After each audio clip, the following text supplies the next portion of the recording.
Alright, boys, the Squirrel and Talk of the Day, January the 3rd, 11/10. For anybody interested, there's going to be a World's Championship Finals dart match on 7:30 London time. There's a 17-year-old in that finals. He was in that finals last year at age 16. You might want to watch that. A prodigy with darts, boys. That's what the man is. 17 years old. Luke Littler is the name, and darts is his game.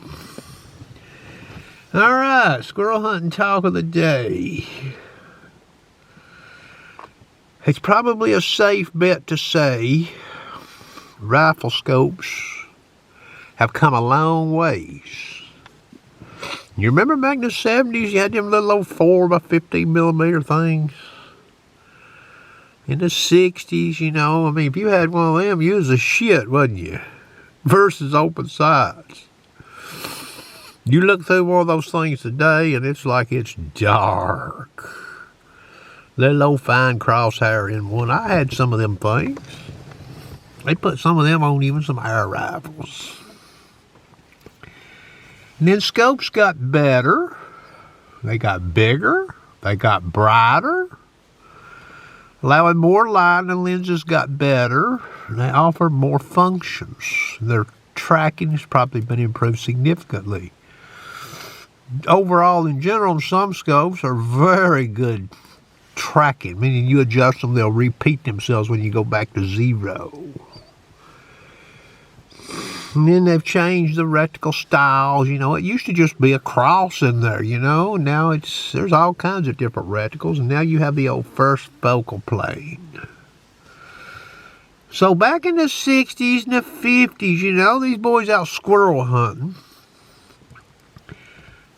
they probably didn't even know how far they were shooting a lot of times, did they? It was like a wild-ass guess. Well, now we've got these laser rangefinders that have become commonplace. They can be had rather cheap. They're not as expensive as they used to be, 20, 25 years ago, they cost far more. You don't need a super good laser rangefinder to do some squirrel hunting. But I do recommend squirrel hunters have one, because it will help you set your gun up. I used to pace my targets off. And that was a guess. I didn't have one of those 100-foot tape measures where I'd roll it out. So they would help you set your gun up for distance, okay? And you can use that in the wild, and it will make you better, okay? Take a lot of guesswork out. Some of the longer shots that you can try to make, you'll have a better idea of what you're looking at. You can be good at judging distance, but you can still be fooled. I'll give you a couple examples. A piece of land that has a swell in the middle of it. You'll look across that and you'll just swear you're looking at probably 150 yards, and it ain't that far. I was in a place like that yesterday. I put the laser over there, and it looked, I couldn't guess it. It had a swell in it.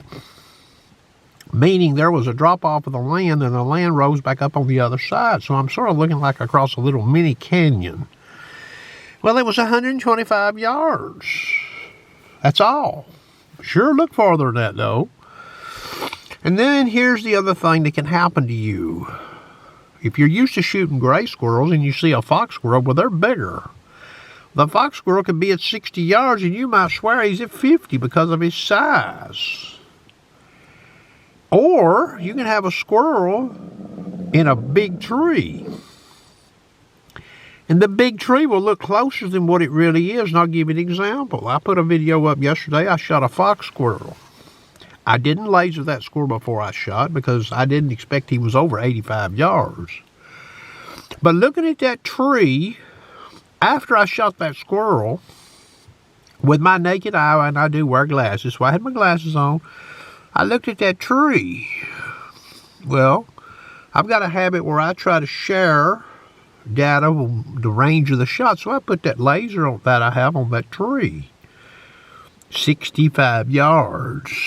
I would have never guessed that tree to be that far. I would have missed, meaning I would have guessed it to be closer.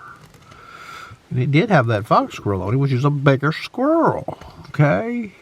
So we try to, sometimes what we'll do is we'll estimate our range based on the size of what we see, okay?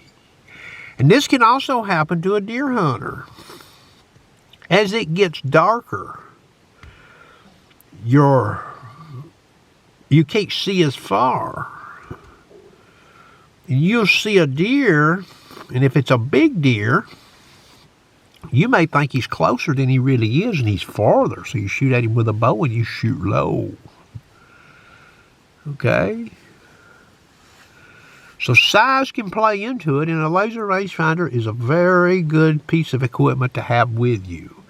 And you can spot check yourself. You know, you can be out and you can look at a tree and you can say, well, how far is that? Or you're setting up on some squirrels. You don't really know where the squirrels are going to be, but you see this one landmark or something, you're like, well, let me laser that. That'll give me an idea. That way if a squirrel pops out, I'll know he's like, oh, he's inside of 50. Or that landmark's 40 yards, so I'll use that as my guide, because you don't get to always use a laser rangefinder on every squirrel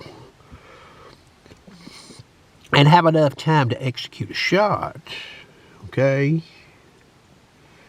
Like I said, there's different models available out there. Some are better than others, and some cost more than others, okay? But the basic laser rangefinder will suffice for most squirrel hunting applications with .22 long rifle and air guns. All right, that's going to conclude the squirrel hunting talk of the day.